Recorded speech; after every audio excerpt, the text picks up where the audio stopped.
बस बस।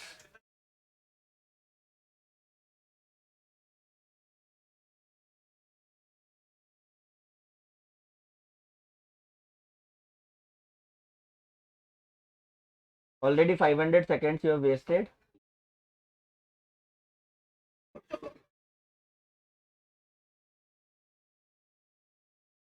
Now pay attention. अच्छा ये बताओ, जो पीछे अनसॉल्व सेकंड और थर्ड क्वेश्चन था, मतलब 11th और 12th एमसीसी मॉड्यूल में जो क्वेश्चन है, और सीए मॉड्यूल में जो सेकंड और थर्ड क्वेश्चन है, वो किस किसने करे? हाँ 11 12, मतलब सीए मॉड्यूल में अनसॉल्व थर्ड और फोर्थ किस किसने करे? ट्राई नहीं किया अब तक? और किस किसने कर लिए, हाथ खड़े करो। थर्ड फोर्थ अनसॉल्व, इसमें 11 12। अच्छा 11 12 कर लिए। चलो पहले अपन सबसे पहले 10th क्वेश्चन कर रहे हैं। अभी देखो एग्जैक्ट 9 10 हो रहे हैं। अपन ये कोशिश करेंगे कि 10 10 तक या 10 बजे तक सारे क्वेश्चन अपन कंप्लीट कर ले जो बच रहे। उसके बाद तुम्हारे जितने भी कंसाइनमेंट की कोई प्रॉब्लम्स है, कोई डाउट्स है, वो मैं ले लूंगा। जैसे किसने बोला था 6 क्वेश्चन में अनसॉल्व, वो एबनॉर्मल लॉस 6 क्वेश्चन में ना, बिल्कुल।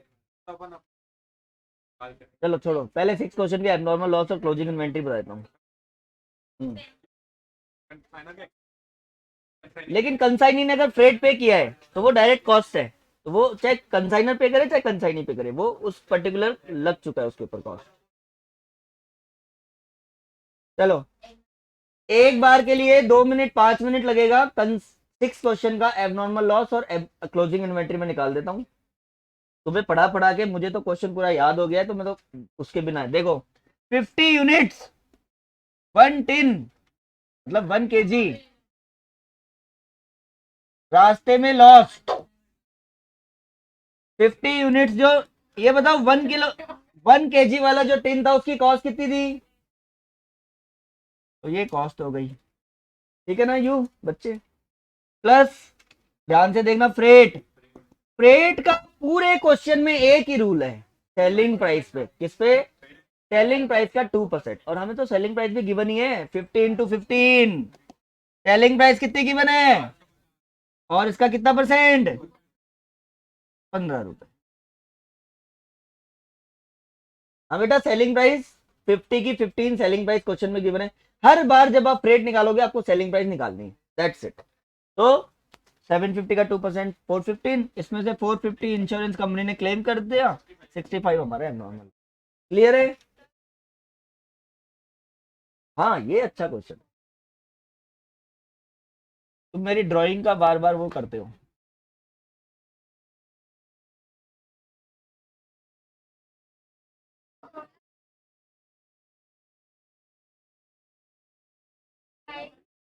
अब यार मुझे मुझे तो ऐसे ही ट्रक बनाना आता है, मान लो अज्यूम्ड। अच्छा अब सुनो, अब तुम्हारा जो एक क्वेश्चन है कि फ्रेट जो है वो कंसाइनी ने पे करा है, तो हम उसको क्यों इंक्लूड कर रहे हैं? ये ड्राइवर सीट है, और इतने, अरे चुप रहो। हाँ इस साइड। तो ये जो है इसमें 2000 जो टिन है 1 kg वाले वो है, और इसमें 6000 पैकेट्स हैं ½ kg। एक्चुअली इसमें लिखा हुआ है टू पे basis, cash on delivery, COD. तो कंसाइनर ने बोला फोन करके कंसाइनी को कि मैंने ट्रक भेज दिया है, पैसे फ्रेट आप दे देना। तो मैं ये बोल रहा हूँ कि जब हमने इसका फ्रेट निकाला तो कैसे निकाला, 2000 × 15 और 6000 × 7। तो वो तो जब उसने माल खोला ना, जब ट्रक खोला तब पता लगा कि इसमें से एक 50 का कोई लॉट था वो गिर गया है कहीं पे। लेकिन क्या ट्रक वाला, जो ट्रक का जो ओनर है या ट्रक का ड्राइवर है, वो मना करेगा भाई तुम्हारे 50 का लॉट गुम गया तो तुम एक काम करो 50 का फ्रेट मत दो? वो अपना पूरा फ्रेट लेगा नहीं लेगा? तो उसने क्या किया, 30,000 सेलिंग प्राइस इसकी 42,000, टोटल 72,000 का 2%, मतलब इसने 1440 का टोटल फ्रेट लिया। अब वो फ्रेट चाहे कोई भी दे रहा है, चाहे कंसाइनर दे रहा है चाहे कंसाइनी दे रहा है, is it related to the cost और नॉट? कॉस्ट से रिलेटेड मतलब ये तो इसकी कॉस्ट लग चुकी है, तो एबनॉर्मल लॉस में हम उसकी कॉस्ट इंक्लूड करेंगे नहीं करेंगे?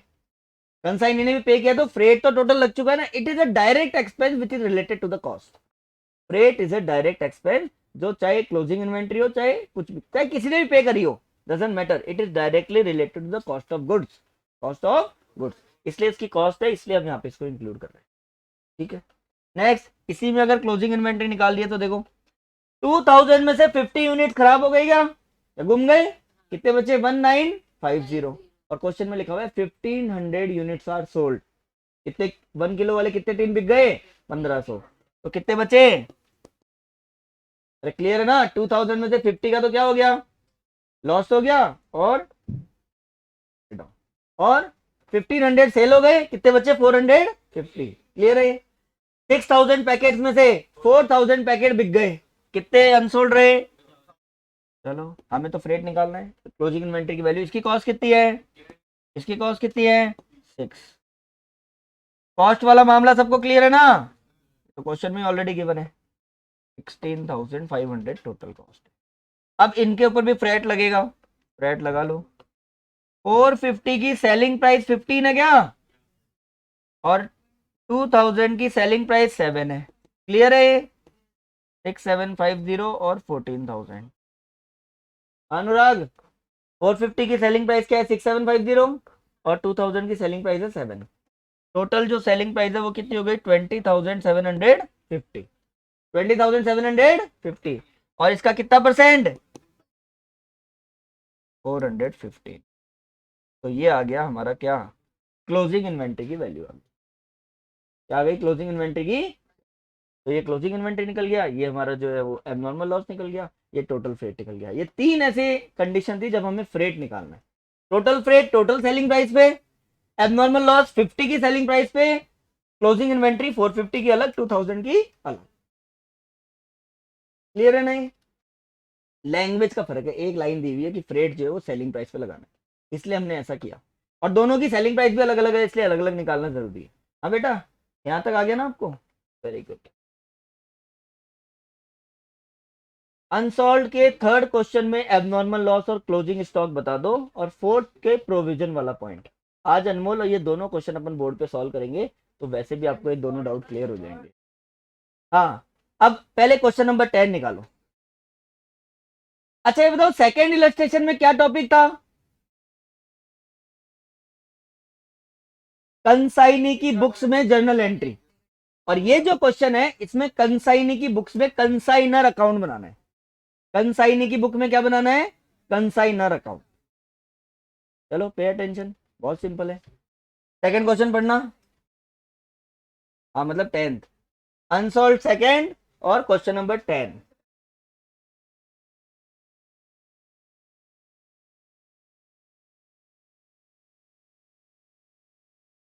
अनसॉल्व 1 वाला कौन सा क्वेश्चन था, 9th। अच्छा, अरे अरे बहुत अच्छा क्वेश्चन पूछा है। आपका क्या नाम है बच्चे?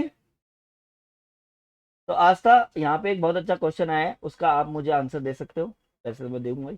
सर सेलिंग प्राइस और इनवॉइस प्राइस डिफरेंट होती है, तो अनसॉल्व 1 में सेलिंग प्राइस को इनवॉइस प्राइस क्यों माना है, जो अपन ने कल क्वेश्चन करा था, कल ये क्वेश्चन मैंने बोर्ड पे करवाया था, 9th, इसमें 9th। हाँ, सेकेंड स्टेटमेंट, सेलिंग प्राइस और इनवॉइस प्राइस में डिफरेंट होता है, तो अनसॉल्व 1 में सेलिंग प्राइस को इनवॉइस प्राइस क्यों माना है, मतलब 9th बेटा 9th।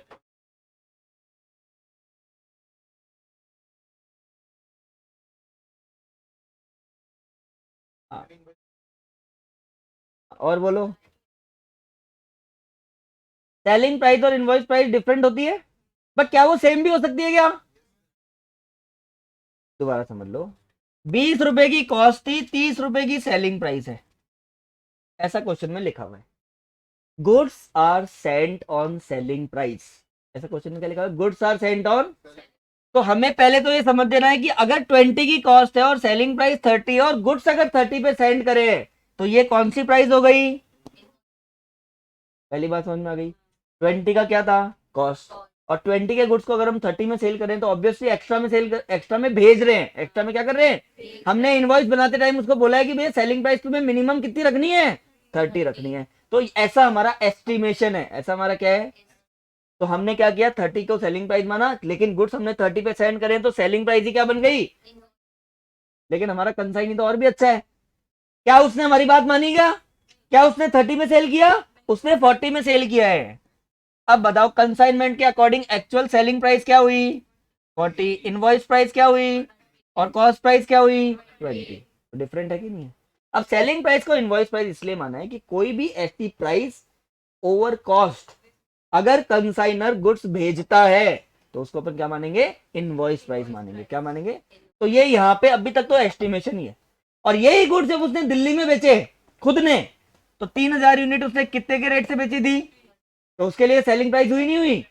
तो अगर कंसाइनी भी 30 के गुड्स 30 में ही सेल कर देता तो सेलिंग प्राइस और इनवॉइस प्राइस क्या हो जाती, सेम हो जाती, क्या हो जाती सेलिंग प्राइस। तो selling price can be equal to invoice price, selling price can be more than invoice price. और कई बार ऐसा हो रहा है कि भाई हाँ, उसने तो बोल दिया कि 30 में सेल करो, लेकिन मार्केट में कंडीशन ही नहीं है, एकदम पूरी तरह से पेरिशेबल गुड है, खराब हो सकते हैं, फोन कर दिया चलो ठीक है भाई मैंने बोला तो था लेकिन अब मार्केट की कंडीशन है तो तुम 27 में भी सेल कर दो। तो selling price can be less, can be more, can be equal than invoice price. Invoice price is just estimation, हम इतना चाहते हैं। ये आपका आंसर है कल्पना, आपके पूरे क्वेश्चन का आंसर ये है, अनसॉल्व थर्ड अपर कर ही रहे। चलो पहले अपन 10th क्वेश्चन निकालो जल्दी, अब कंसाइनर अकाउंट बनाएंगे। हाँ कंसाइनर, कंसाइनर बेटा, सारे खर्चे सारा लॉस सारे रिस्क कंसाइनर की है, कंसाइनी तो सिर्फ एक कमीशन एजेंट है। हाँ पे अटेंशन, क्या था क्वेश्चन नंबर 10 क्वेश्चन पढ़ना। D of Delhi appointed A of Agra, चलो बताओ, D of Delhi appointed A of Agra, consignor कौन है, कंसाइनी कौन है, कंसाइनी की बुक्स में एंट्री करनी है, मतलब कंसाइनी की बुक्स में अकाउंट बनाना है। कंसाइनी कौन है, ए की बुक्स में किसका अकाउंट बनेगा, डी का अकाउंट, किसका अकाउंट बनेगा, डी का अकाउंट। तो पहले लिखो डीज अकाउंट। आपके पूरे बुक में सिर्फ 2 ही क्वेश्चन है जो कंसाइनी की बुक्स में, एक तो सेकंड इलस्ट्रेशन, एक सेकंड अनसॉल्व्ड, 10th क्वेश्चन, बाकी सब कंसाइनर की बुक्स में ही है, पूछा भी कंसाइनर की बुक्स में ही जाता है, पर तुम्हें पता होना चाहिए। बहुत ही सिंपल सा कॉन्सेप्ट है, पे अटेंशन। हाँ क्या बोले, आ तो क्यों नहीं सकता, 5 मार्क्स में आ ही सकता है, बट बहुत सिंपल है, इसमें कुछ ज्यादा ये नहीं है। चलो अब सुनना ध्यान से, कंसाइनी के पॉइंट ऑफ व्यू से स्टार्टिंग से बहुत ही इजी है। आंसर की शुरुआत कहां से करेंगे, कंसाइनी ने माल बेचा, कंसाइनी ने माल बेचा, गुड सेल करें, वो पैसा जो उसके पास आया है वो किसका पैसा है, कंसाइनर का है ना वो, तो कंसाइनर उसका क्या बन गया, क्रेडिटर, क्या बन गया कंसाइनर उसका, क्रेडिटर बन गया। एंट्री बताना जरा, कंसाइनी की बुक्स में मेरे पास पैसे आए, माल बेचने से पैसे, bank account debit to consignor, entry समझ लो, जब मैंने माल बेचा मेरे पास पैसे आएंगे, क्या वो पैसे मेरे हैं क्या, पैसे किसके हैं, कंसाइनर के, तो बैंक अकाउंट डेबिट क्रेडिट किसको करूंगा, कंसाइनर को। तो टू डी हो का गए यहाँ पे, bank account debit to D, इसका मतलब इसमें पहली एंट्री, पहली इसकी लेजर बनाओ by bank, by bank account. और क्वेश्चन में सबसे पहले सेल प्राइस देखो, कुछ नहीं देखना तुम्हें, सिर्फ सेल प्राइस देखना, पूरे क्वेश्चन को पढ़ो 10th क्वेश्चन को और सेल प्राइस देखो।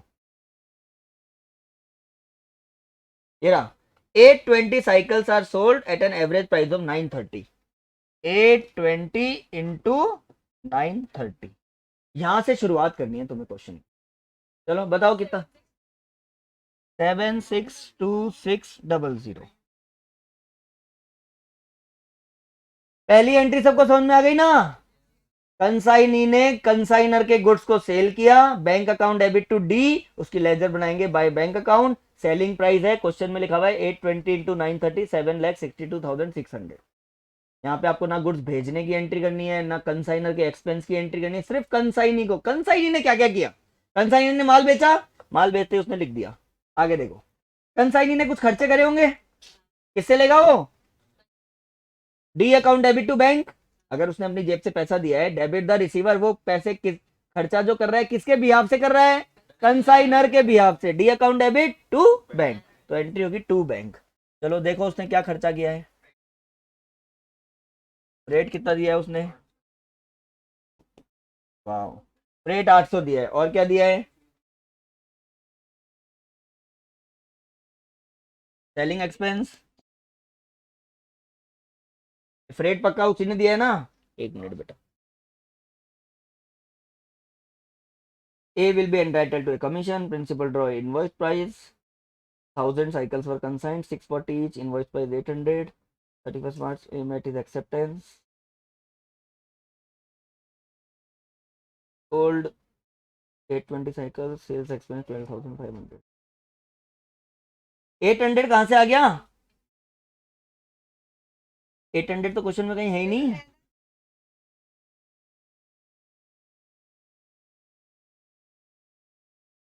कहाँ है,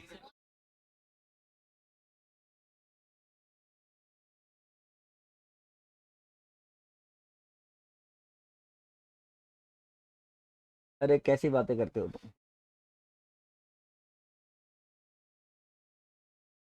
जहां तक मुझे याद है इंग्लिश मीडियम का ही बैच है, इतनी सी लाइन की इंग्लिश नहीं समझ पाए तुम, और मुझे और तुमने पाप करवा दिया मेरे हाथों से, 800 लिखवा दिया यहाँ।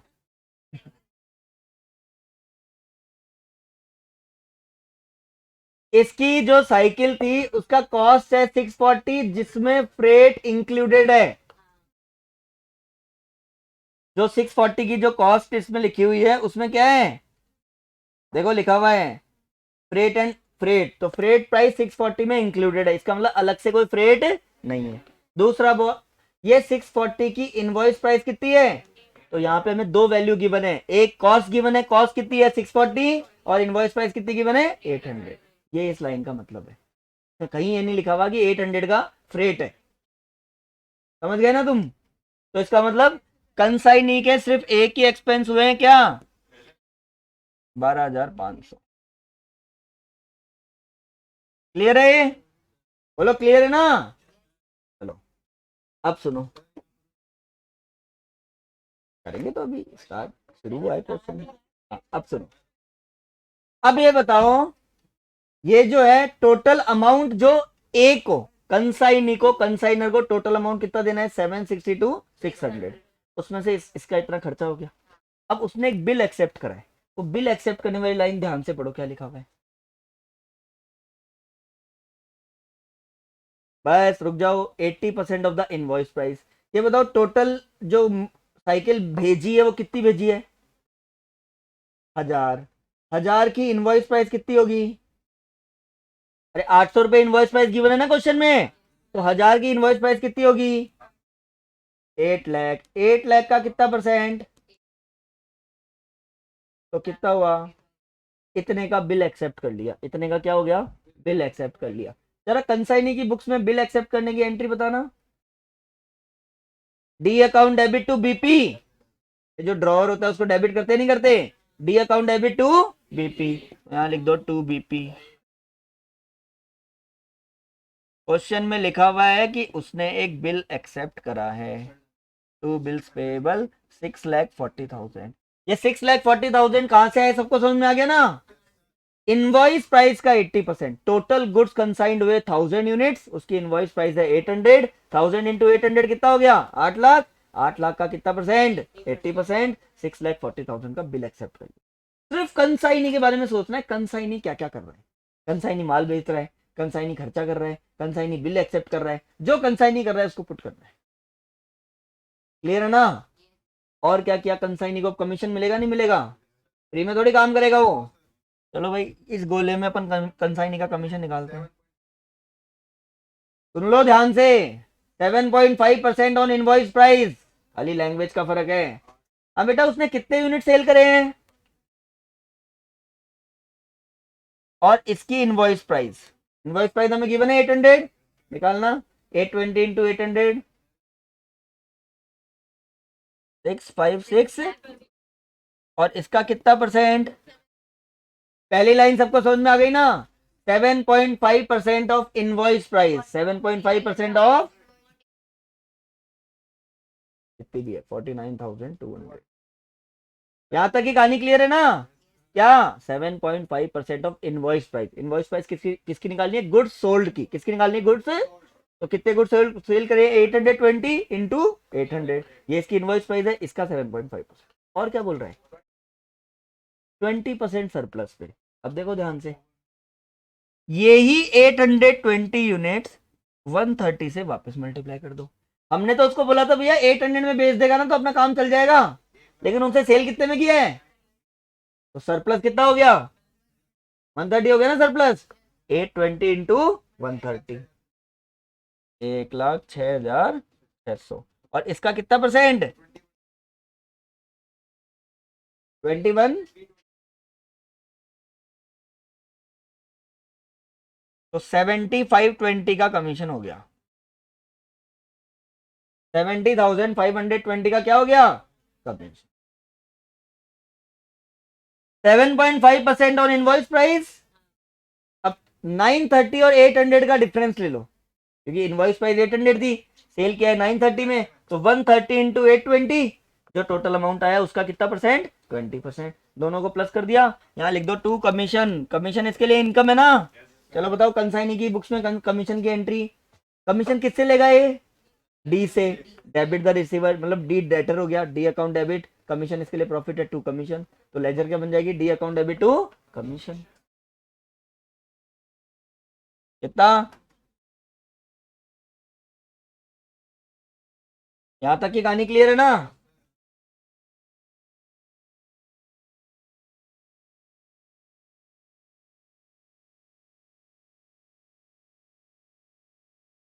चलो, तो हमने क्या किया? सेलिंग एक्सपेंस, बीपी और कमीशन। और कुछ रह गया क्या उसका? देख लो। एबनॉर्मल लॉस का इसको क्या करना है? एबनॉर्मल लॉस से, एबनॉर्मल लॉस से इसको क्या लेना देना? इसको ना कोई एबनॉर्मल ना क्लोजिंग इन्वेंट्री, इसके बुक्स में कुछ नहीं करना। बैड डेट, अरे क्लियर है ना यहाँ तक का मामला? बाकी के पैसे वो भेज देगा to bank account. Debit the receiver, credit what goes out, हिसाब करना है उसको। चलो 762,600 का क्रेडिटर था, इसमें से ये सारे माइनस करो, जो बचा हो टू बैंक अकाउंट 39। बस। अरे वाह, क्या छोटा सा आंसर था।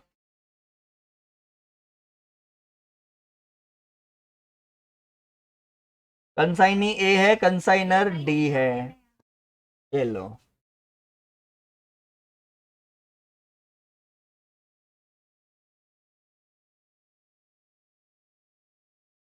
अब सुनो, अगर कंसाइनर की बुक में कंसाइनी अकाउंट बनाते, सुनो ध्यान से, आज तक तुमने बनाया है? कंसाइनर की बुक में कंसाइनी का अकाउंट बनाया नहीं बनाया? उसमें इसका रिवर्स हो जाता है, एज इट इज। इधर बाय बैंक की जगह क्या आ जाता है? To consignment. क्या आ जाता है? To consignment. और ये सारी चीजें बाय कंसाइनी लिख के इधर आ जाती, उसका हमने रिवर्स कर दिया। कंसाइनर की बुक्स में जब कंसाइनी अकाउंट बनाते हैं, तो यहां क्या लिखते हैं? To consignment account. क्या लिखते हैं? टू। और अमाउंट कौन सा आता? ये।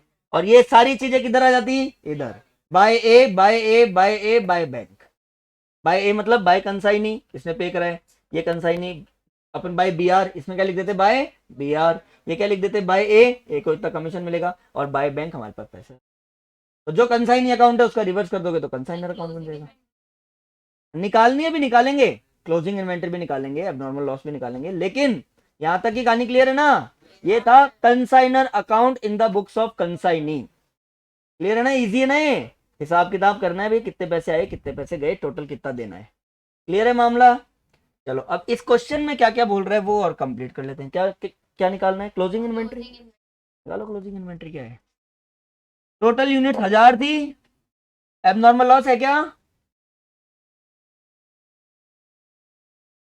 ओके, कोई बात नहीं। हाँ, तो ये भी क्लोजिंग स्टॉक ही है, क्योंकि 50% वहीं पे स्पॉइल्ड हो गई। तो 1000 में से देखो बेची कितनी है, इसका मतलब क्लोजिंग इन्वेंटरी कितनी बची है? और 180 में से 20 तो स्पॉइल्ड हो गई,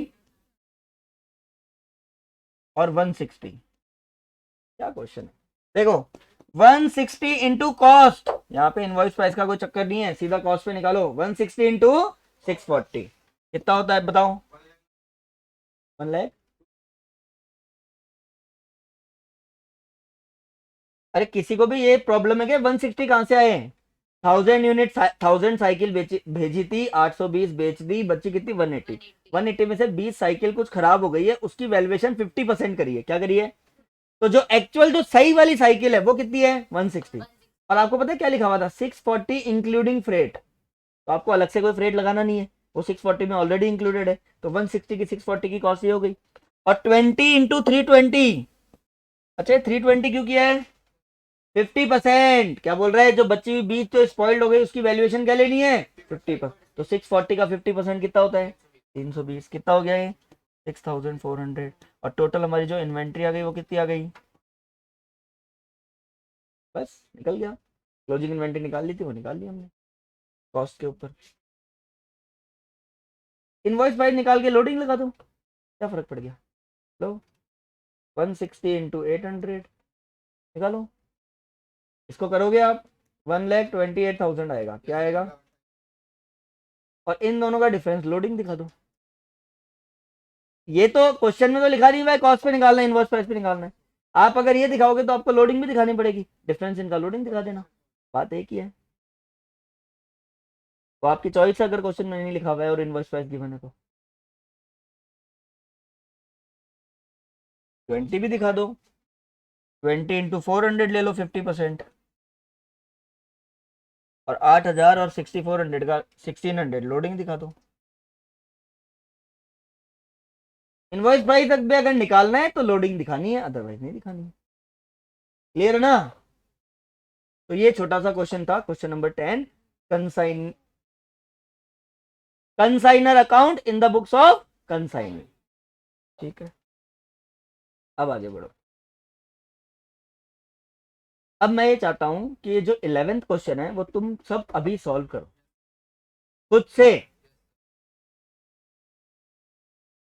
कौन से वाली? 11th क्वेश्चन खुद से निकालो अभी। अनमोल गुप्ता अनसॉल्व का थर्ड का एबनॉर्मल लॉस और क्लोजिंग स्टॉक दोनों पर निकालेंगे। 2-4 मिनट इनको क्वेश्चन करने दो खुद से, देखते हैं कौन कितना क्या निकालता है। तुरंत चालू हो जाओ क्वेश्चन करना। थर्ड अनसॉल्व 11th इन एमसीसी मॉड्यूल। थर्ड अनसॉल्व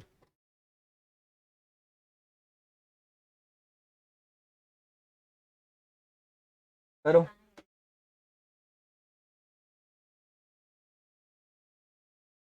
चालू हो जाओ क्वेश्चन करना जिसने नहीं करा। दोबारा बताओ ना। अरे बिल्कुल, कमीशन की लैंग्वेज पढ़ो। जो सेल किया है उसकी इनवॉइस प्राइस का 7.5%। तो ये कितना आ रहा था?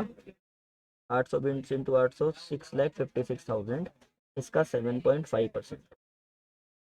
फिर बोल रहा है इनवॉइस प्राइस के ऊपर जितने में बेचा है उसका 20%। तो बेचा कितने में? 930 में। इनवॉइस प्राइस कितनी है? 800। 930 माइनस 800 कितना है? 130। 820 इंटू 130 कितना हो गया? 820 इंटू 130 करना, 106,600। और इसका 20% है ना? तो ये तो अब 656 का 7.5% निकालो। 7%। 7.5। ठीक है। और इसका 20% 21,320। तो ये आ गया 70,520। हाँ हाँ बेटा, 1 मिनट 1 मिनट। जी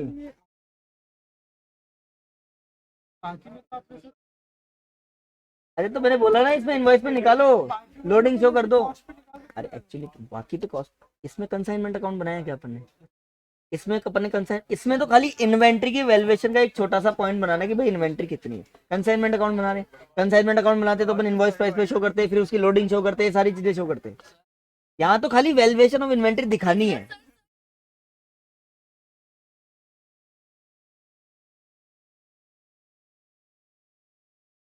हाँ निकल गई, लाओ। 1000 यूनिट थी, 50 यूनिट खराब हो गई, 700 बेच दी, कितनी बची? अब 250 की इन्वेंट्री बटी हुई है, 100 तो है रास्ते में और 150 हमारे पास है हाथ में। तो inventory in transit, inventory in hand, ये जो है इसकी कॉस्ट कितनी है, 1000 रुपये, 1 लाख हो गया। और कंसाइनर के एक्सपेंस है 50,000, डिवाइडेड बाय 1000 इंटू 100, 5000, कितना हो गया, 1 लाख। क्योंकि अगर गुड्स रास्ते में है तो हम उसको क्या करेंगे, अगर गुड्स रास्ते में है तो हम उसको कंसाइनी के एक्सपेंस नहीं लेंगे, खाली किसके एक्सपेंस लेंगे, कंसाइनर के। 4000 डिवाइड बाय 1000 इंटू 100 ही आ गया। जो गुड्स हमारे पास है 150, अब उसकी कॉस्ट निकालो, 150 इंटू 1000, 1,50,000। बोलो कोई प्रॉब्लम। कंसाइनर के एक्सपेंस 50,000 डिवाइडेड बाय 1000 इंटू 150, 7,500। उसके बाद अब देखो कंसाइनी ने 8,500 खर्च करा है, क्लियरिंग चार्जेस क्या कराए, लेकिन वो उसके पास गुड्स पहुंचे कितने, 1000 में से 50 तो पहले खराब हो गए और है ना 100 रास्ते में खड़े हैं। उसके पास जो गुड्स पहुंचे वो कितने पहुंचे, 850 इंटू 150, 1500 आ गया, 1,59,000 की क्लोजिंग।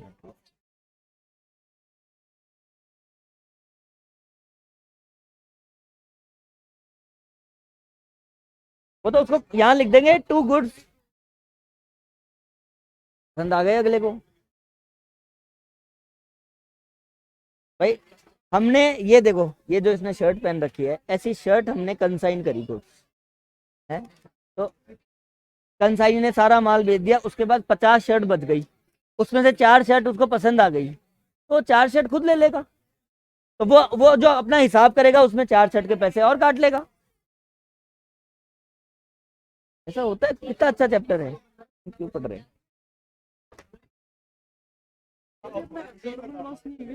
क्या।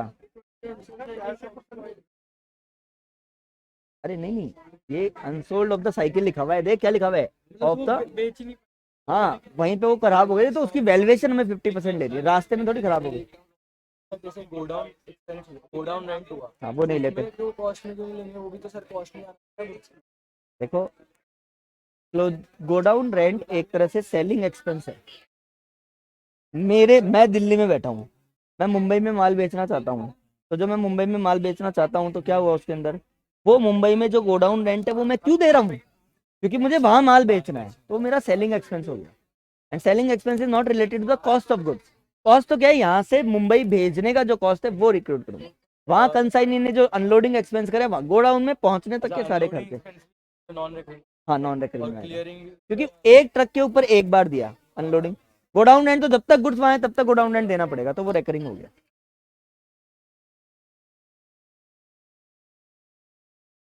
11th क्वेश्चन हो गया क्या सबका, स्टार्ट हुआ है क्या, करो करो। हाँ बेटा, बच्चे कुछ हाथ पैर हिला लो। कौन सा क्वेश्चन, अच्छा 11th क्वेश्चन भी कर लिया आपने। इधर मेरे हिसाब से तो बाय आता होगा शायद, बाय इंश्योरेंस और बाय वाई आता होगा, और यहाँ पे बाय एब्नॉर्मल लॉस भी तो लिखो। अरे वाह, अरे कैसी बातें करते हैं लोग यहाँ पे।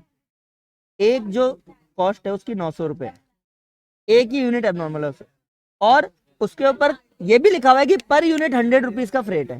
चल लो, आ गया, 1000 में से 570 का क्लेम हो गया, 430 का जो है वो एब्नॉर्मल लॉस हो गया, 4 रुपये तो कॉस्ट थी उसकी। तो यहाँ पे बाय एबनॉर्मल लॉस 430 लिखो, फिर क्लोजिंग इन्वेंट्री निकालो। यहाँ तक तो सही है पूरा।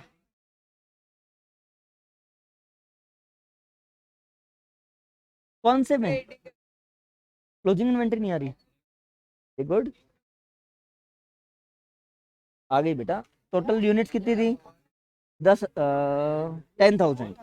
10,000 में से 5,000 गुड्स कंसाइन कर दिए, 3,000 खुद ने बेच दिए, 2,000 बची। 2,000 की कॉस्ट कितनी है 20 रुपए के हिसाब से, 40,000। 40,000 का 10% कम कर दो, 4,000। लिखा हुआ था क्लोजिंग इन्वेंट्री वैल्यूड है 10% लेस।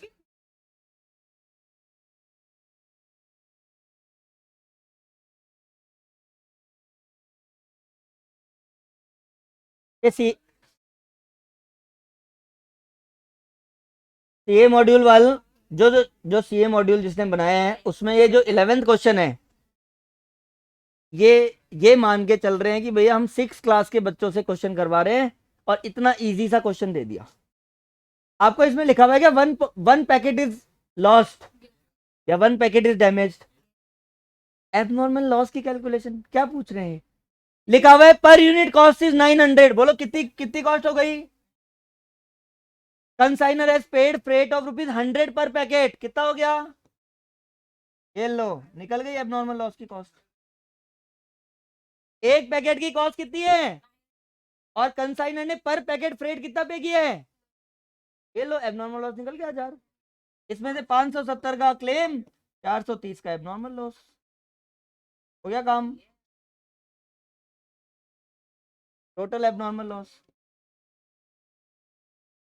कैसा क्वेश्चन दे रहे हैं? हाँ अनमोल, अनमोल 900 रुपए की एक पैकेट जो है वो लॉस हो गया कहीं पे, उसकी कॉस्ट है 900। कंसाइनर ने फ्रेट पे किया 100 रुपीज पर पैकेट, टोटल हो गया 1000। 1000 में से 570 का क्लेम हो गया, 430 का एबनॉर्मल। चलो क्लोजिंग इन्वेंट्री निकालो जल्दी। अनमोल ये एबनॉर्मल लॉस वाला पॉइंट क्लियर है ना थर्ड अनसॉल्व क्वेश्चन में? अनमोल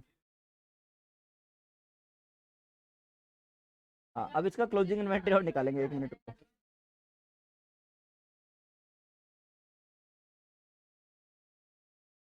आप भी कर रहे हो क्वेश्चन? हाँ बेटा करो।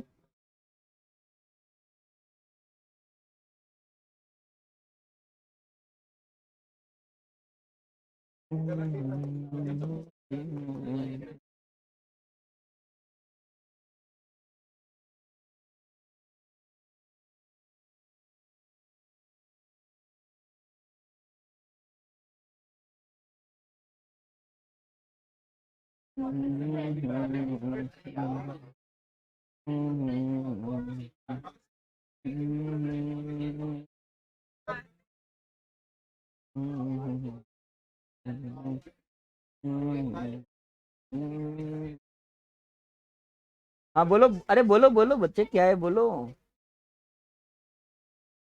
आप क्वेश्चन तो बताओ, ये क्वेश्चन है। हाँ बेसिक पूछो तो क्या हो गया? ये रहा, ये रहा। कौन सा क्वेश्चन है? ये ना, ये रहा। Cost price of each packet is 900 and Y spend 100 rupees per packet as cartage. एक पैकेट का जो कंसाइनर का एक्सपेंस है वो 100 है और कॉस्ट 900 है, 1000 रुपये हो गया। एक ही पैकेट का ही तो निकालना था।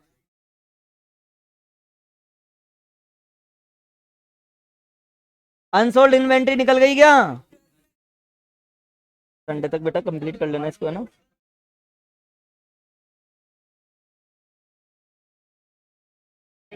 सीधा सेल पे, टोटल सेलिंग प्राइस पे जैसे नॉर्मल कमीशन निकालते हैं वैसे डेलकेटर कमीशन निकालना है, कोई चेंज नहीं है।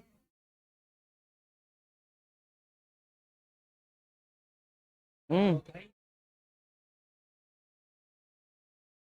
ये रे यहाँ से इसके वर्किंग नोट चालू है। ये सेकंड थर्ड फोर्थ इस क्वेश्चन के वर्किंग नोट है। इसका क्लोजिंग इन्वेंट्री बताऊंगे, निकाल रहे हो? निकालो। हाँ बच्चे आपका हो गया क्वेश्चन, नेक्स्ट वाला भी हो गया, कंसाइनमेंट हो गया, वेरी गुड। कंसाइनमेंट में ऑस्कर अवार्ड तो लिंक भी तो होना चाहिए।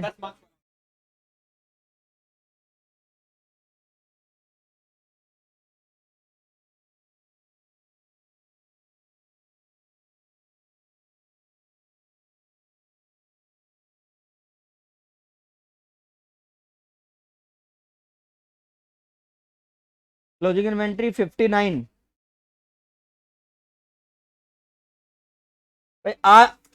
800 था क्या टोटल?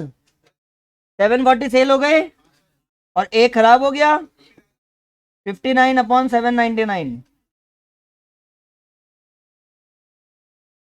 हाँ तीनों चीजें करो, करो करो। 800 लेंगे और कंसाइन करेंगे तो 799 लेंगे।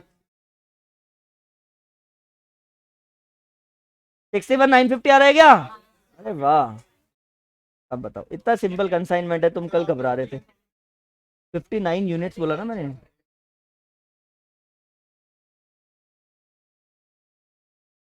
कुणाल हो गया क्या? नॉर्मल सेल्स पे del creditor commission total selling price पे देना है, जैसे अपन नॉर्मल कमीशन देते हैं।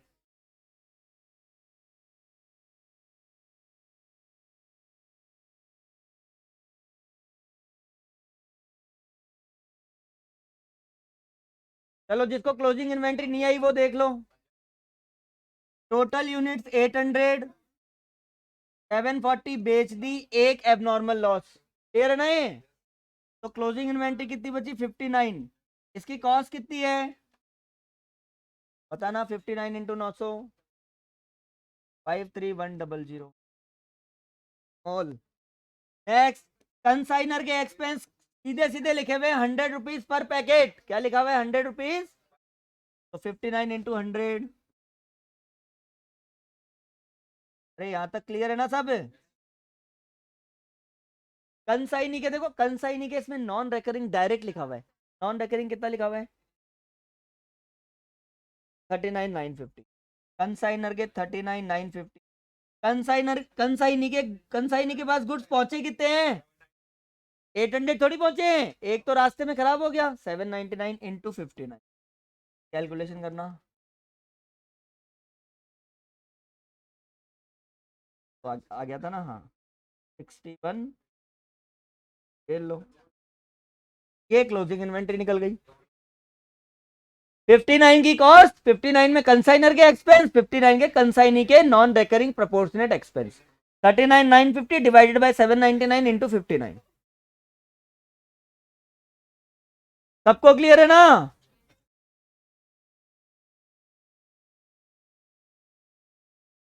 चलो नेक्स्ट। अब एक क्वेश्चन मैं करा देता हूं तुम्हें, नेक्स्ट वाला, फिर 100% कंसाइनमेंट कंप्लीट। Account current.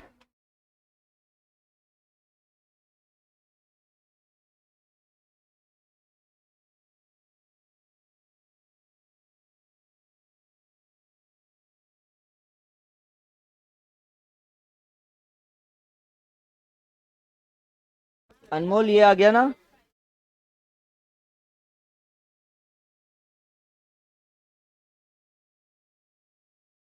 ये क्या बोले यशवर्धन आपने? How TOC and del creditor commission, ये क्या है यशवर्धन? बताना वापस। डेल क्रेडिटर तो सीधा सेलिंग प्राइस पे निकाल दो, जितना सेलिंग प्राइस है उसका परसेंटेज निकालना है, सीधा सीधा जैसे अपन नॉर्मल कमीशन निकालते हैं वैसे, सेलिंग प्राइस का परसेंटेज। और बैड डेट है नहीं तो डेल क्रेडिटर कमीशन उसको दे देंगे बस। इसमें सेलिंग प्राइस कितनी है? 740 इंटू, अरे सेलिंग प्राइस कितनी है इस क्वेश्चन में? 1200। तो 750 इंटू 1200 कितना हो रहा है?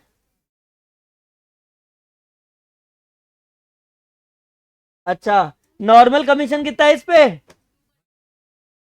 सीधा इसका 2% तो नॉर्मल कमीशन है। और सेल क्रेडिटर कमीशन कितना है? 2%। 17,660 तो क्या आ जाएगा? Normal commission.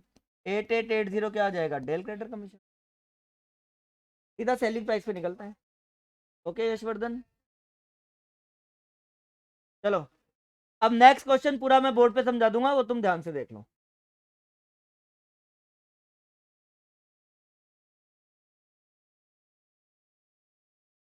चलो पे अटेंशन।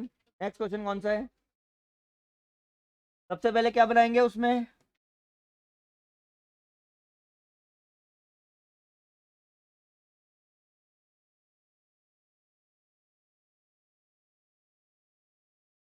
चलो ध्यान से पढ़ो।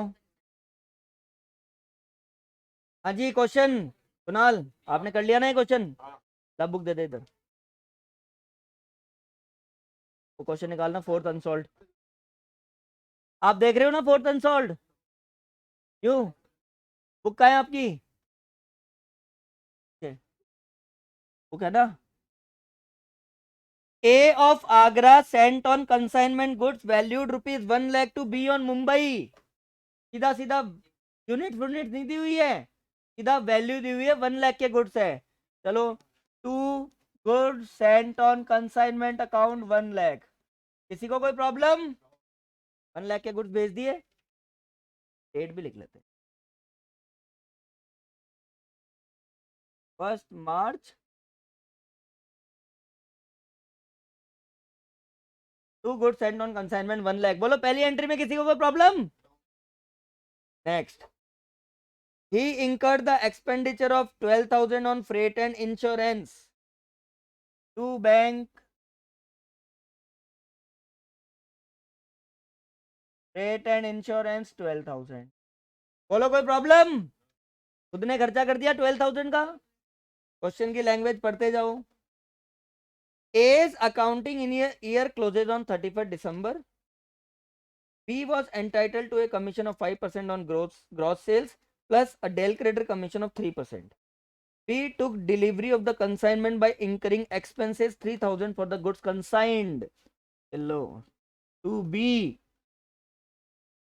NRE नॉन रेकरिंग एक्सपेंस लिख दो 3,000। जो उसने गुड्स कंसाइंड की डिलीवरी लेने के लिए करा है वो कौन सा एक्सपेंस है? Non recurring expense. हाँ, इनवाइस पढ़ते जाओ। 31st December 2019, B informed on phone that he had sold all the goods for rupees 1,50,000। चलो, अच्छा, ना एबनॉर्मल लॉस ना क्लोजिंग इन्वेंट्री, सारे गुड्स रिसीव करे, सारे गुड्स सेल कर दिए, ना तो कोई एबनॉर्मल लॉस है ना कोई क्लोजिंग इन्वेंट्री है, सारे गुड्स बिक गए। 31st December फॉर्म किया बाय ए, नहीं बाय बी। ले लो, सारे गुड्स सेल कर दिए। 1 लाख के गुड्स कितने में सेल कर दिए? 150 में। कोई प्रॉब्लम? कमीशन, सेलिंग एक्सपेंस कितना है और कमीशन? आप बताओ, आप नॉर्मल कमीशन और डेल क्रेडिटर को अलग अलग शो करना चाहते हो, एक साथ शो करना चाहते हो? चलो, नॉर्मल कितना है? 5%। डेल क्रेडिटर कितना है? 1.5 लाख का 8% हो गया क्या? 12,000। 5% तो वो भी सेल पे निकलेगा, डेल क्रेडिटर भी सेल पे निकलेगा, 12,000।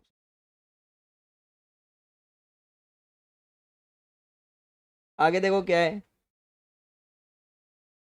He further informed that only 1,48,000 has been realized and rest was considered irrecoverable and would be sending the check in a day or so for the amount due along with the account sale। बात नहीं। On 5th January 2020, A received the check for the amount due from B and incurred bank charges of 260। कोई भी expense जो consignment से related है वो consignor का expense है। जितने का भी चेक, वो तो बाद में हम हिसाब करेंगे जब कंसाइनी का अकाउंट बनाएंगे, बस जितने का भी चेक उसने भेजा, कुछ ऐसा प्रोसेस था कि चेक को क्लियर कराने में 260 रुपए के चार्ज लग गए। हमारा खर्चा है कि नहीं है? तो यहाँ पे हम लिख देंगे टू बैंक चार्जेस। क्या लिख देंगे? टू बैंक चार्जेस 260 रुपए। अब प्रॉफिट लॉस निकाल लो।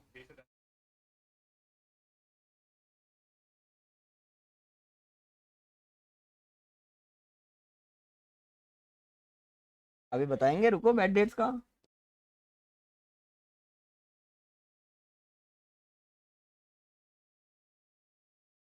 ये सब माइनस करना। 112, 129, 260 कितना है? 20,740।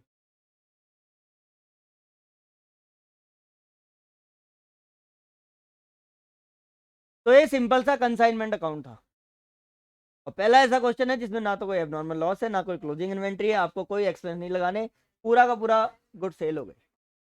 तो ये गुड सेंट ऑन कंसाइनमेंट, ये सेल, उसके बाद ये कंसाइनर के एक्सपेंस, कंसाइनी के नॉन रेकरिंग एक्सपेंस, कंसाइनी का सेलिंग एक्सपेंस, कंसाइनी का कमीशन। 260 रुपये का हमने एक बैंक से करवाया था चेक, उसका भी हमारा खर्चा लग गया। और to profit and loss account 2740। अब इसमें क्या बनाएंगे हम? Consignee account. कौन सा अकाउंट बनाएंगे? इसमें किसी को कोई प्रॉब्लम है क्या? इजी सा ही क्वेश्चन था ना ये। कंसाइनी अकाउंट और बना लो।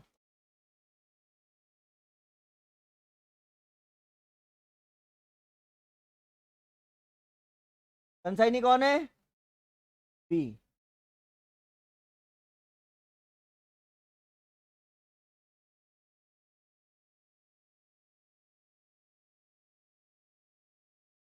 सेल की entry B account debit to consignment. अगर बी ने गुड सेल करे हमारी तरफ से तो हम क्या करेंगे, B account debit to consignment.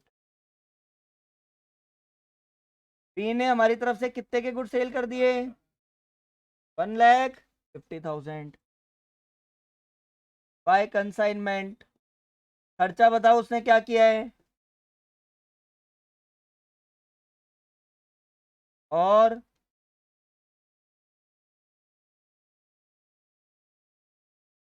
5,000 और कमीशन।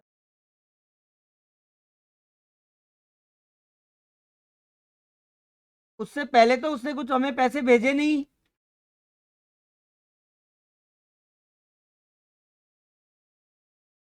अब देखो प्रॉब्लम क्या है कि ये चेक जो है ना वो 5 जनवरी को है, और ये डेट जो है यहाँ पे 31 दिसंबर है। क्या डेट है,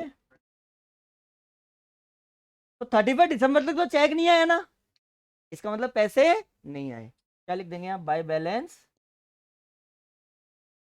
डी 1,30,000।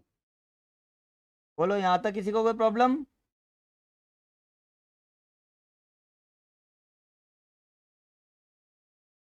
ये कहानी क्लियर है ना। अब ये पे बैलेंस शीट यहाँ क्या हो जाएगा 1 जनवरी को, बैलेंस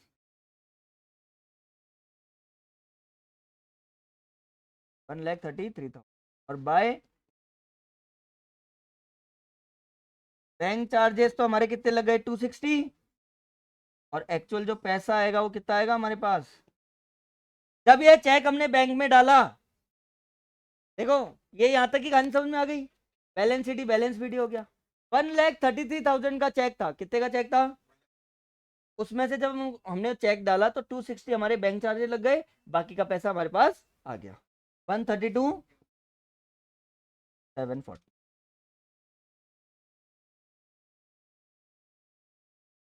ये एंट्री करनी है 5 जनवरी को। बेसिकली समझ लो बस क्या करना है। ये एंट्री कब होगी, 31 दिसंबर। कब होगी 31, बैलेंस शीट बैलेंस शीट। फिर 5 जनवरी को जब हम ये चेक क्लियर हुआ तो बैंक चार्जेस लग गए 260 के, और बैंक अकाउंट आ गया 132,740। अब तुम मुझसे एक क्वेश्चन पूछो कि पूरे क्वेश्चन हो गया, कम सब कुछ हो गया, बैड डेट का क्या हुआ। अब सुन लो ध्यान से, हमने कंसाइनी को डेल क्रेडिटर कमीशन दिया है कि नहीं दिया है, इसका मतलब बैड डेट हमने डेल क्रेडिटर कमीशन दिया है 3%। कितना दिया है, 1.5 लाख का 3% होता है 4,500। एक बार अगर हमने कंसाइनी को डेल क्रेडिटर कमीशन दे दिया, फिर बैड डेट चाहे 50,000 के हों, चाहे 10,000 के हों, चाहे 2,000 के हों, सब किसके हैं, कंसाइनी के। अब सुनना डिफरेंस, जब कंसाइनी ने माल बेचा 1.5 लाख का, उसके पास एक्चुअल कैश कितना आया, 1,48,000। कितना आया, 1,00,000।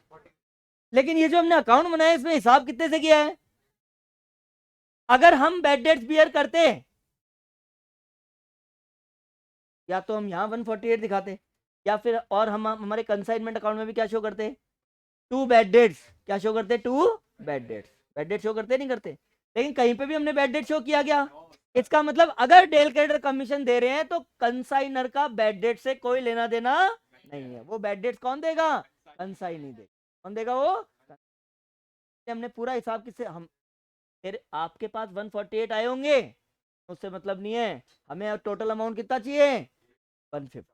हमने आपको ऑलरेडी डेल क्रेडिटर कमीशन दे दिया, इसलिए उस बैड डेट्स का कंसाइनर की बुक्स में कहीं पे कुछ शो नहीं करना। समझ गए ना, क्योंकि वो बैड डेट्स किसको बियर करने हैं, कंसाइनी को बियर करने हैं। किसको बियर करने हैं, कंसाइनी को बियर करने हैं। दैट इज द,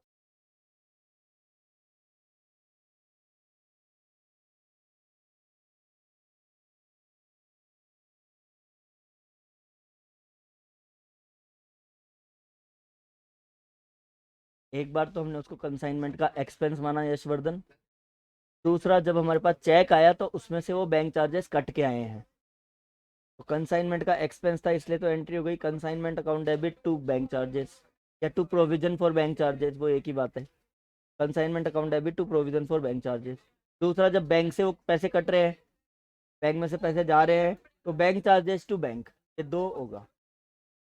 हाँ कुछ नहीं अनमोल, दोनों सेम ही बात है। तुम अगर प्रोविजन फॉर बैंक चार्जेस लिखोगे या बैंक चार्जेस लिखोगे, both are the same thing. ये देखो इधर, यहाँ पे आप एक काम करो, प्रोविजन फॉर बैंक चार्जेस लिख दो, ये हमारे बाद में लग गए। ये लो, एक ही बात है। To provision for bank charges लिख दो, इससे कोई फर्क नहीं पड़ता। अल्टीमेट 260 हमारा खर्चा है, जो हमारे बैंक के जो हमारा टोटल अमाउंट आएगा 133, उसमें से माइनस करना है। मेन कॉन्सेप्ट ये है। तो खर्चा है इसलिए कंसाइनमेंट में डेबिट कर दिया, और 133 में से 260 माइनस कर दिया। 133 का चेक था, उसमें से 260 कट गए, 132,740 हमारे पास आ गए। ओके अनमोल, चलो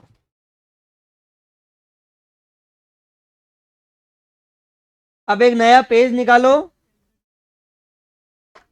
और नई चीजें करनी है, स्टार्ट। हम्म, नहीं ये तो हो गया chapter, new chapter. Doubt session है क्या किसी को? सबके क्लियर है? चलो देखो, अगर तुमने कोशिश करी तो विद इन 2 डेज ये चैप्टर कंप्लीट हो जाएगा। बहुत ही छोटा सा इंटरेस्टिंग सा छोटा सा चैप्टर है एक। अभी बेटा आधा घंटा थोड़ी वेस्ट कर सकते, you can not waste half an hour. वो आप घर पे जाके कर लेना। तो अभी अभी तो मैं न्यूमेरिकल थोड़ी कराऊंगा, थ्योरी बेस कराऊंगा नहीं। अकाउंट करंट, चलो नया पेज निकालो और हेडिंग लिखो अकाउंट करंट। न्यू पेज निकालो और हेडिंग लिखो account current. Account current,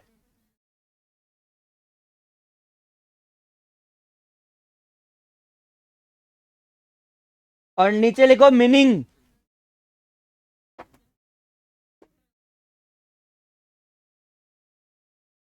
last chapter है ये, मॉड्यूल में लास्ट चैप्टर है आपकी वाली बुक का। बुक अभी बुक नहीं निकालनी है, बुक बंद कर दो सब, कोई काम नहीं है बुक का।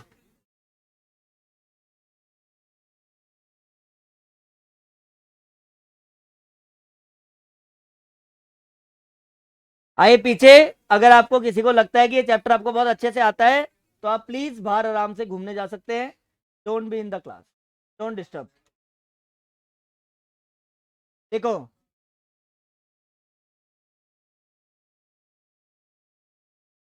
हाँ बेटा लिखो, मीनिंग लिखो सबसे पहले।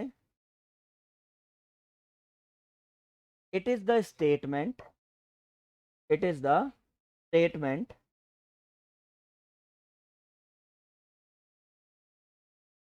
it is the statement which is prepared, it is the statement which is prepared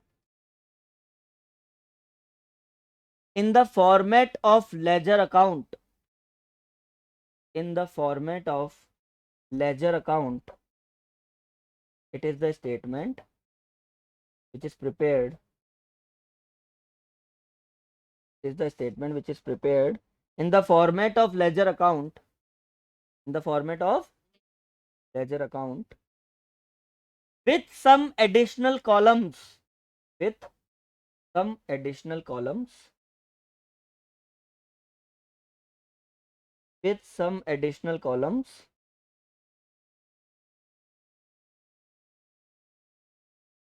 with some additional columns to facilitate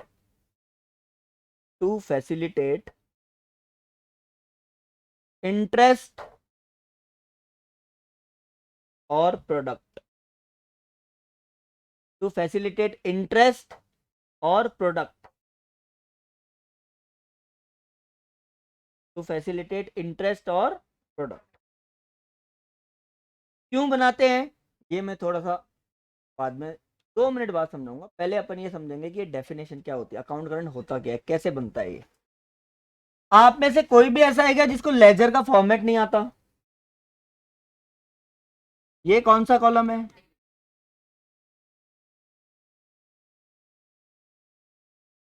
उसको छोड़ो एक बार।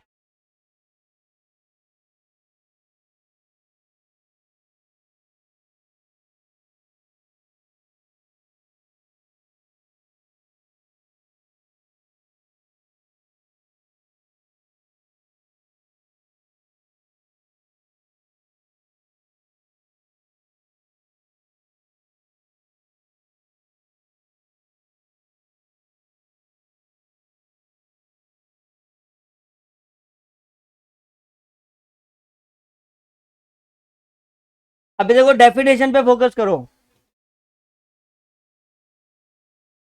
Account current is a statement, account current is a statement in the format of ledger account, in the format of, ये कौन सी side है, with with some additional columns, additional column देखो,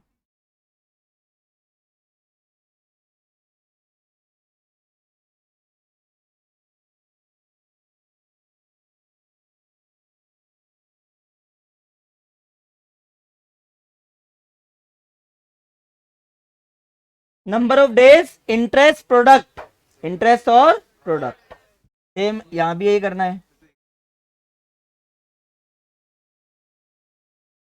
due date,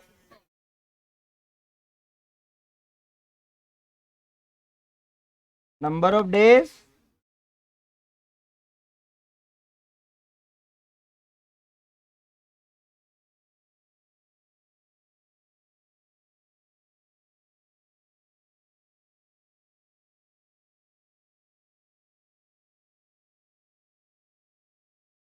now as you, इसमें total 12 columns हो रहे हैं क्या, date, particular, due date, amount, day, number of days, interest, again date, particular, due date, amount, number of days and interest, total columns कितने हो रहे हैं, 12।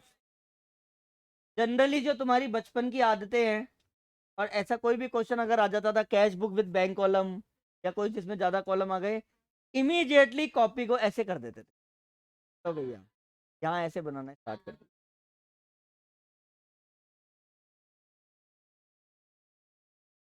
अभी तक तो अभी तक तो आस्था बोल दिया कि टीचर डांटती थी कि ये फाउंडेशन वाली एग्जाम में सीधा कट कर देंगे अगर आपने इसको ऐसे किया तो।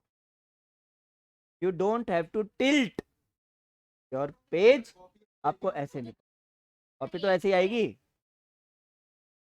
अब सुनो क्या करना है, now what you can do, you can use adjoint pages, this is a proper right format note to solve this answer। ये पूरा पूरा पेज आप ऐसे यूज करो, कोई प्रॉब्लम नहीं, 6 कॉलम आराम से यहां बनाओ, 6 कॉलम यहां बनाओ। तो एक बार definition, account current is a statement, account current is a in the format of ledger account, in the format of with some additional columns, additional column क्या है, due date, amount, number, due date, number of days and interest, product, due date, number of days, interest और product. अब तुमने जहां definition लिखी है के नीचे ये फॉर्मेट नोट कर लो, इसके नीचे सिर्फ नाम नाम लिख लो, ऐसे पूरे 12 कॉलम नाम नाम लिख लो, एक बार खाली तुम्हें फॉर्मेट का आइडिया होना चाहिए कि एग्जैक्टली ये लिखा हुआ क्या है, के नीचे लिख लो ना, डेट, पर्टिकुलर्स, छोटा छोटा लिख लो, तो हटाओ लाइनों को,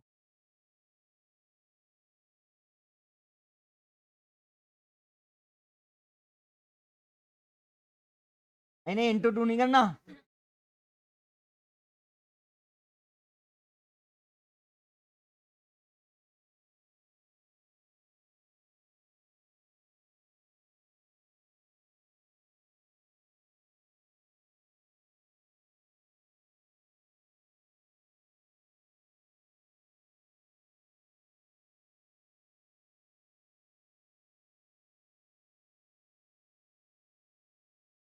ये चैप्टर आपने कभी पहले पढ़ा नहीं है, सो प्लीज पे अटेंशन।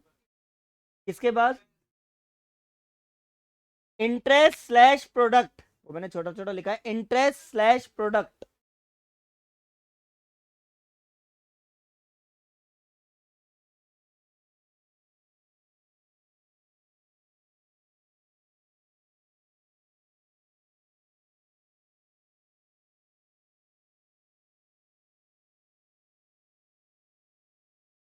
अच्छा जी,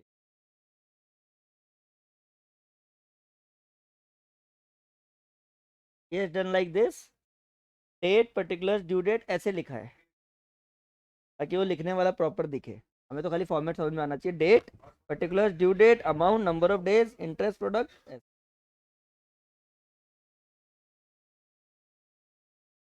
पहले वाले 6 समझ में आ रहे हैं तो वही 6 आगे लिखने हैं।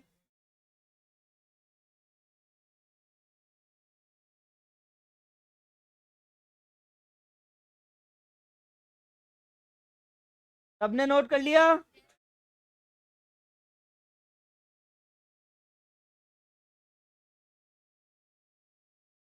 वही तो जो ये हैं, वही पहले वाले थे। कर दो।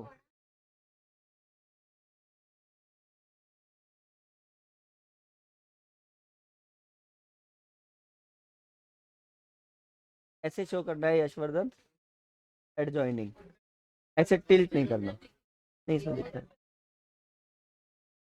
तो ये ऐसे ऐसे शो करना है पूरा ऐसे, 6 कॉलम्स इसमें, 6 कॉलम्स इसमें, ऐसे नहीं करना है। Now pay attention. अब अकाउंट करंट कौन बनाता है, क्या होता है, ध्यान से सुन लो। एक होलसेलर और एक रिटेलर के बीच में बहुत सारे ट्रांजैक्शन होते हैं, या फिर कई ऐसी भी चीजें होती है कि हम किसी को गुड्स सेल कर रहे हैं, उन्हीं से गुड्स खरीद भी रहे हैं। कई बार हम उनको सेल कर रहे हैं, कई बार हम उनसे खरीद रहे हैं। बहुत सारे ट्रांजैक्शन हो गए।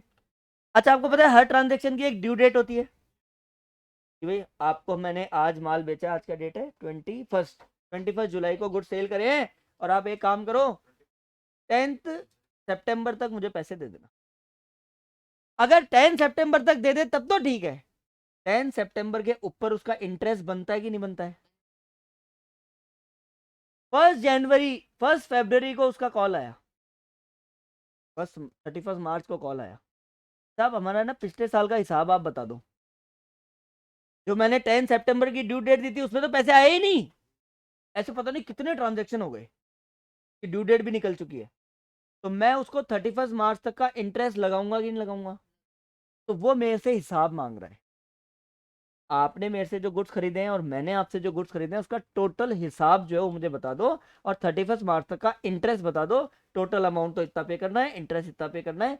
ये वो मेरे से डिमांड कर रहा है, क्या? टोटल हिसाब किताब। उस हिसाब को बनाने के लिए मैं जो अकाउंट बनाता हूँ उसको क्या बोलते हैं?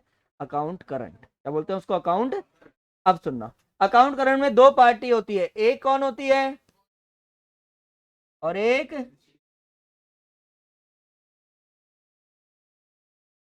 अगर बी ने ए को ये बोला है कि आप मुझे हिसाब भेज दो पूरा, 31 मार्च तक का टोटल हिसाब भेज दो, तो हिसाब बना के भेज कौन रहा है? ए कौन हुआ? और वो हिसाब रिसीव कौन कर रहा है? तो बी कौन हुआ? जो भेजता है वो गिवर, जो करता है वो रिसीवर। और ये सारा कैलकुलेशन होता कि, अब डेफिनेशन देखो, to facilitate interest, to facilitate interest, actual में इंटरेस्ट कैलकुलेशन के लिए ये सब होता है। ठीक है, नाउ नेक्स्ट देखो, अब सारे जो पॉइंट्स है वो हम डिटेल में पढ़ेंगे, ध्यान से समझना। पहला कॉलम क्या था, दूसरा column,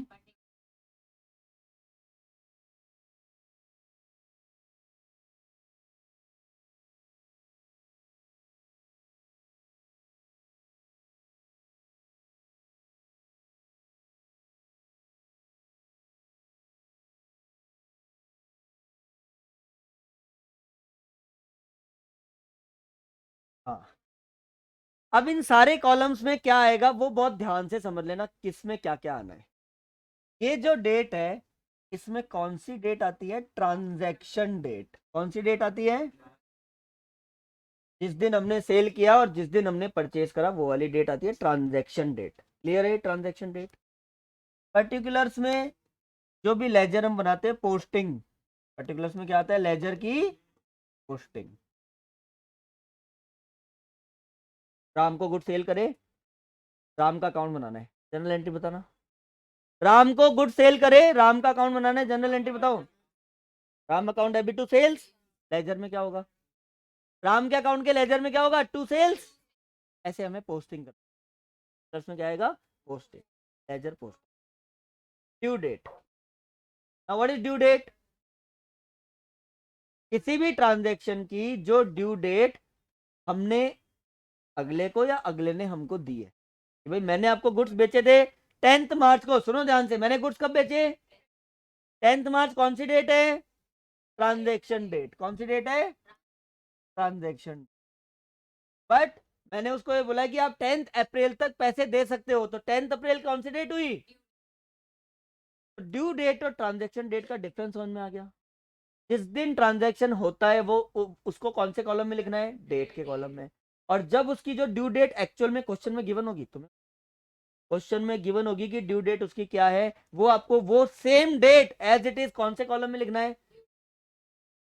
but the most important thing, if there is no due date given, if there is, then transaction date itself will be considered as due date। नीचे लिखो नोट। ये अभी तो आप ये लिख लो, इसके नीचे नोट लिखो।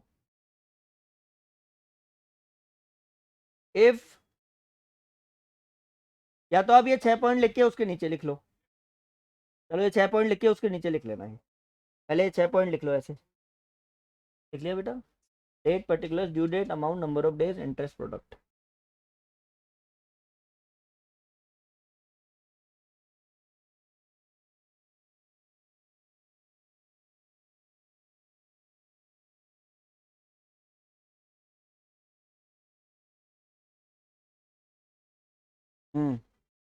तो लिखो, क्या लिखा? इफ ऑफ एनी ट्रांजेक्शन, लिखो नोट लिखो इसके नीचे।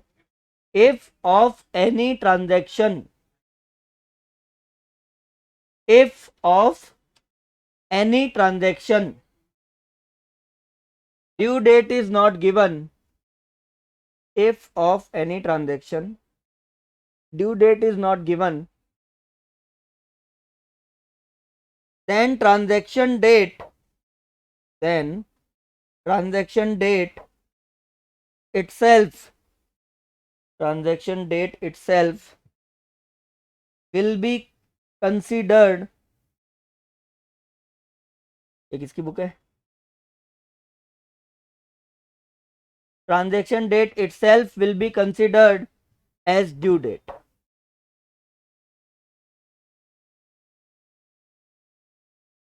अच्छा ये बताओ, जितने भी ट्रांजेक्शन्स है, एक की भी ड्यू डेट गिवन नहीं है, एक की भी ड्यू डेट गिवन नहीं है, तो फिर तो हमें इस कॉलम की जरूरत ही नहीं है। अगर सारे ट्रांजैक्शन जो लिखे हुए हैं और उनकी ड्यू डेट नहीं गिवन है, इसका मतलब ट्रांजैक्शन डेट ही क्या है? अलग से हमें ड्यू डेट का कॉलम बनाने की जरूरत ही नहीं है। हो सकता है ना ऐसा? इसी क्वेश्चन में एक की भी ड्यू डेट गिवन नहीं है, तो सारी ड्यू डेट कौन सी हो जाएगी? Transaction date. तो जो ट्रांजैक्शन डेट है वही ड्यू डेट है, तो ड्यू डेट का अलग से कॉलम है नहीं बनाना। ठीक है, इसका भी नोट लिख लो। If all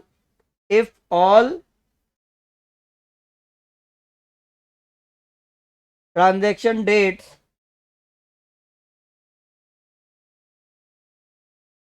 are given but no due dates are given,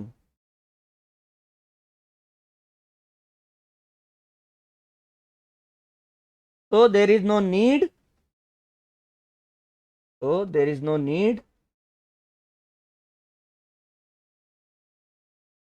to put a column of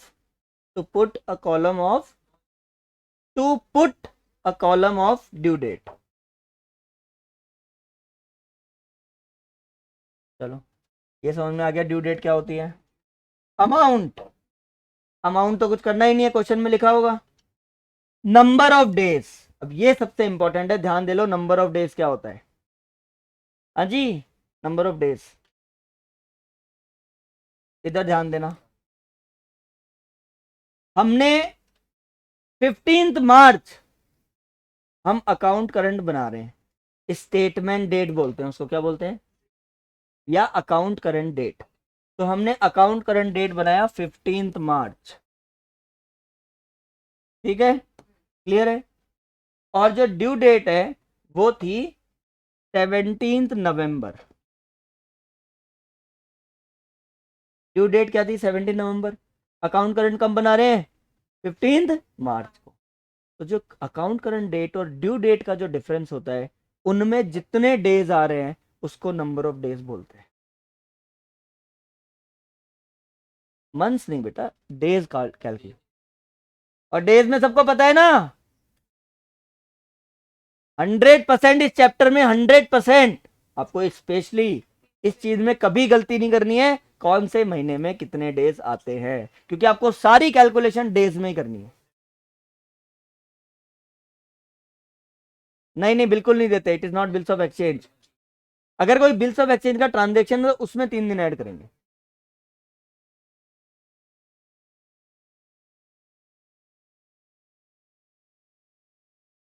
पैसे तो आज देने थे ना, तो ड्यू डेट आज हो गई। अब अकाउंट करंट कब बना रहे हैं हम? 3 दिन बाद पैसे क्यों देने हैं जब आज देने थे? तो 3 दिन का भी इंटरेस्ट लगेगा ना। हाँ, 3 दिन का इंटरेस्ट लगेगा। तो भी सेम वो इसी में बन जाएगा, एक में ही, एक ही अकाउंट में बन जाएगा। स्टेटमेंट डेट अब नीचे लिखो, नेक्स्ट नोट लिखो। Yes, at the back you लिखो नेक्स्ट नोट।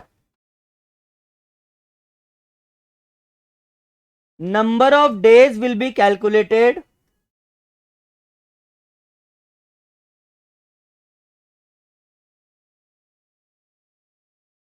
as follows.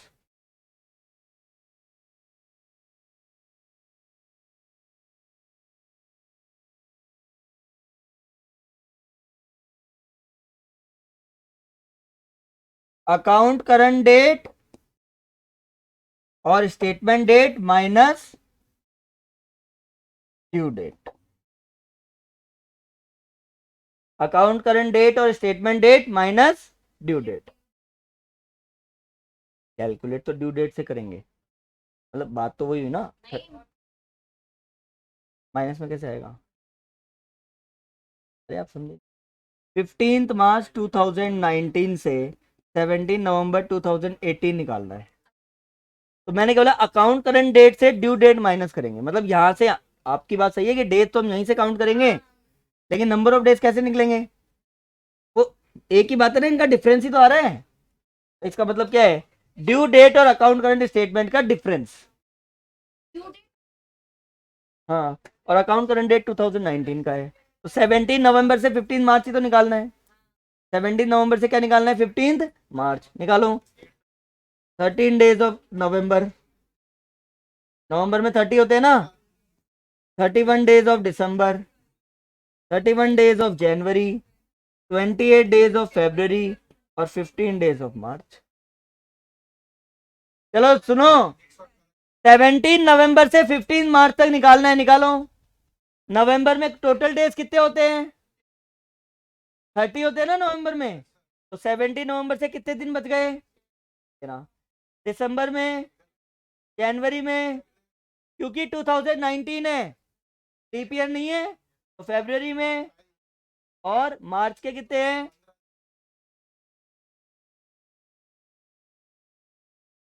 तो अकाउंट करंट डेट 15 मार्च, नवंबर क्या है? 17 नवंबर। इन दोनों के डेट का डिफरेंस जो है वो नंबर ऑफ डेज होता है। इन दोनों के डेट का डिफरेंस क्या होता है? Number of days. तो 17 नवंबर से 15 मार्च का जो डिफरेंस, जितने डेज आए, मैंने क्या बोला? ड्यू डेट क्या थी? अब सुनो, मैंने कोई गुड सेल करे 10 सितंबर को, कब गुड सेल करे?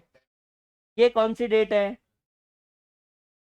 फिर मैंने उसको बोला भाई आप 17 नवंबर तक पेमेंट कर देना, ये कौन सी डेट है? Due date. और हम जो हिसाब भेज रहे हैं वो कब भेज रहे हैं? 3 मार्च को, तो ये कौन सी डेट है? अकाउंट करंट या स्टेटमेंट। ठीक है। अब हमें जो नंबर ऑफ डेज कैलकुलेट करें उसमें से ट्रांजेक्शन डेट तो वैसे ही कैंसिल हो गई। अच्छा, ड्यू डेट गिवन ही नहीं है तो ट्रांजेक्शन डेट ही क्या होगी? Due date. अभी इसमें गिवन है तो इसको तो हटाओ। अब हमें जो डिफरेंस निकालना है वो किसका निकालना है? ड्यू डेट और अकाउंट करंट डेट का। हमारी ड्यू डेट 17 नवंबर थी, उसने पैसे दिए नहीं, तो अब बताओ हम कितने डेज का इंटरेस्ट लेंगे? 17 नवंबर से 15 मार्च तक। टोटल नंबर ऑफ डेज कितने आ गए थे? 118। ये होता है नंबर ऑफ। तो नंबर ऑफ डेज कैलकुलेट करना सबको आ गया ना? अकाउंट करंट डेट और ड्यू डेट में डिफरेंस। और लास्ट में हमें क्या निकालना है? इंटरेस्ट और प्रोडक्ट। या तो हम इंटरेस्ट निकालेंगे या हम प्रोडक्ट निकालेंगे। ये क्या होता है कल हम डिटेल में पढ़ेंगे, बहुत इंपॉर्टेंट, कल इसका क्वेश्चन भी करेंगे। बहुत अच्छा चैप्टर है, बहुत इजी चैप्टर है, थोड़ा लेंदी है बट 5 मार्क्स कंफर्म है। चैप्टर बहुत इजी है सबसे, आपके मेरे हिसाब से तो फाउंडेशन का सबसे इजी चैप्टर ही यही है। कंसाइनमेंट इजी है नहीं क्या?